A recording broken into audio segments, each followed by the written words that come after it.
Treasure hunters, welcome to today's show. Today I wanted to give my thoughts on this discovery at the Detroit Institute of Art. So let's get to it. You know, I kind of get the feeling that Forrest knew that this was in that museum. He tells us that he bought the chest from a museum in New Mexico, but he doesn't tell us which one, and he doesn't tell us what friend it was. I think this is something that we were supposed to find, and there's a couple other things. You know, it's kind of strange that it comes out right before the search season is starting, just, you know, about a week here before Jenny Kyle's 6 questions come out. It could be coincidental, and it could be just a random find, but it seems surprising that it took 8 years for this to be discovered. But you know, what I can't understand is why would somebody be searching through the database, like, you know, at the Detroit Institute of Art? You know, what would make them want to go and look through their collections, stuff that's not even on display in the museum? I talked to the museum, and the museum had told me that it was a copy, and it's not on display. I was trying to see if I could get granted access and to take photos of it or videotape it, and they said that they don't grant any access, and they told me it's not in the museum anyway. It's in storage someplace.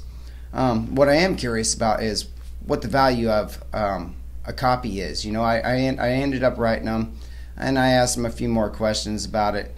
I wanted to find out if there was more pictures. I'd really like to see a picture of the back side of it. You know, nobody's ever seen a photo of the back side of it, or a straight down view from the top, or the inside of it without all the gold or anything in it. So I asked if they had more images that they could send along. And I asked them about the value of the copy that they got, and the possibility of the one Forrest have, you know, being the original.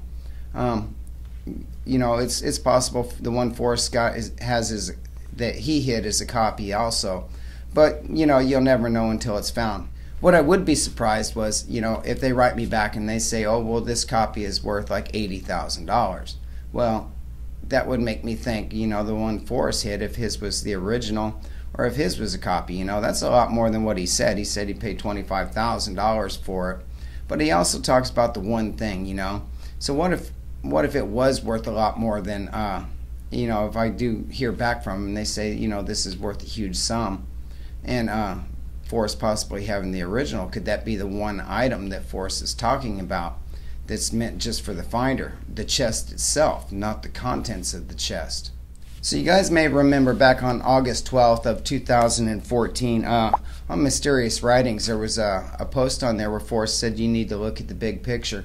And this is one of the reasons I think Forrest might have known that this was actually in that museum. Let me show you another image here. This was the actual question and Forrest's actual response. I don't want to go through and read it all. I'm sure you guys have read this before.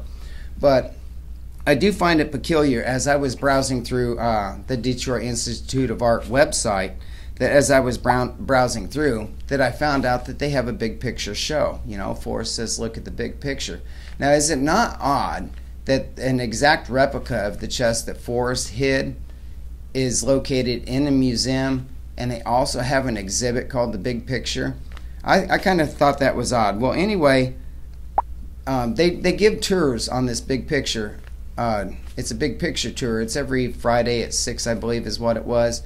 But I'm just wondering if this is possibly could be something that he was hinting at. You know, it's no guarantee, but could he possibly be saying that, you know, there's something in one of these pictures that maybe we need to see?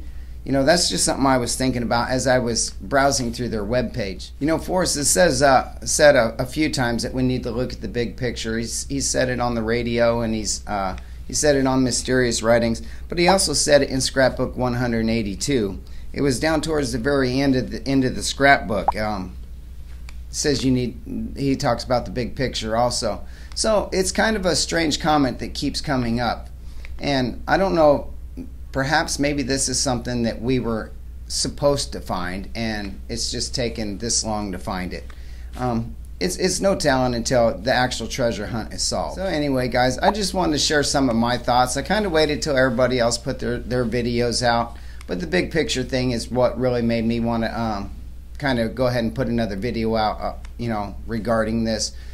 Pretty much everybody else has covered a lot of information.